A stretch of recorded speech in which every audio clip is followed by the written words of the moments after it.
Hello, hello, ladies and gentlemen. Welcome to day 8 of Speak to Camera Everyday Challenge. Today I want to talk about how to bounce back after sickness or after you stop doing something for a while. I started running 2 months ago and I hate long distance running. So it's very hard for me to push myself to go to the run every single day. But then 14 days ago, I fell sick and I couldn't really train running. I still went to the gym, I still do my workouts, and I was sick for almost 14 days. So I didn't run for 14 days until today.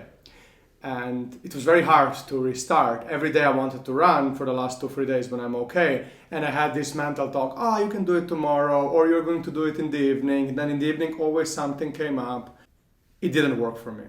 Today in the morning, I wake up, I do my morning routine, and I'm very much excited. And again, I'm thinking maybe I can go to the gym and then I'll do the run in the evening. But I say, fuck it.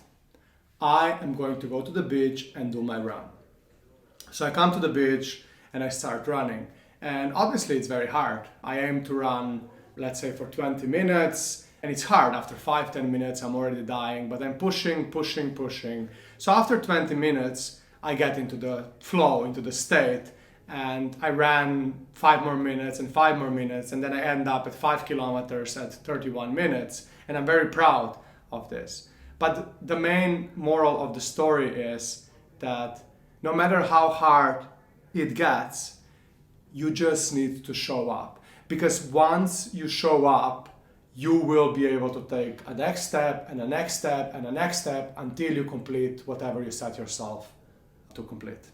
And this is really important because when I'm developing my self-discipline program, and I spoke in one-on-one conversations with potential customers, a lot of them told me that they start something and then they fail at it, and then it's very hard for them to get back on the bandwagon. So it's very hard to restart because they're feeling guilty, they're blaming themselves for failure and so on. But in reality, that's not the best approach. Although I was doing it as well in the last 14 days, it was a good teaching for me. You just need to go there and show up. And when you have failure, you need to embrace them. So you have a failure, you need to say to yourself, amazing. I experienced a failure and now I have an opportunity to get back up and restart again. What really helps me is a little bit of a mindset shift, which I was already probably mentioning because I love it. And it's not about being a runner, it's going for a run every single day.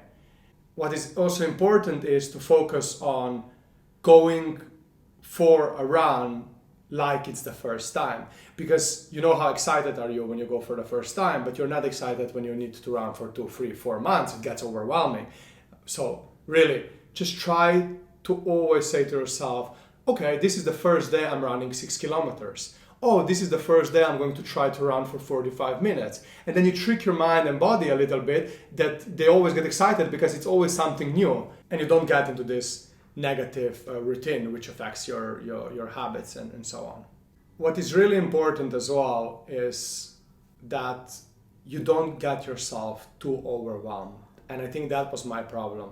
I was too focused on the marathon at some point in October.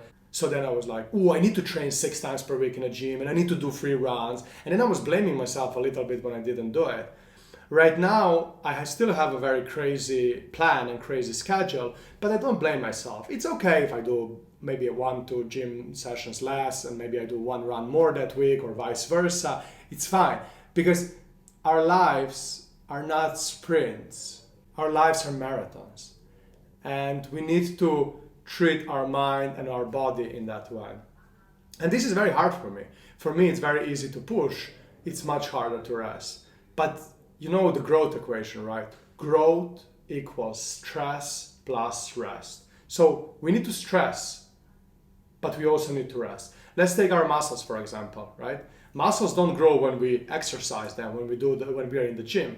Muscles actually grow when we sleep, when we relax. And this is an important thing that it took me a long time to internalize, and I still didn't internalize it fully, because for me, sometimes I think I can do another run and another run and another run, and I can go to this workout and that workout and men's group, and I can go to the gym and I can do some push-ups and so on. It's very easy to push, but then it's very hard to rest. I'm getting a little bit off topic, but I wanted to share this with you. Going back to the running, I think it's very important when you stop doing something because of external events. Sometimes it's sickness, like for me. Sometimes it's your family obligations. Sometimes it's just you really don't feel like it. Give yourself permission to not go or to fail, but also put yourself on a high standard that you need to show up the next time. Don't blame yourself by not going. I see with a lot of people, including myself before. I would go to the gym on Monday, and I would go to the gym on Wednesday, and then I would go to the gym on Thursday, and then on Friday I wouldn't go, and then I would say to myself, because I didn't go on Friday, I will go on Monday, and then on Monday something happens, and then all of a sudden I fall out of the routine. And routines, unfortunately, are very important regardless what you do. So really, as I said, give yourself permission to sometimes not go, but then also just rebound back without any feelings of guilt. That's it for today, ladies and gentlemen. See you tomorrow.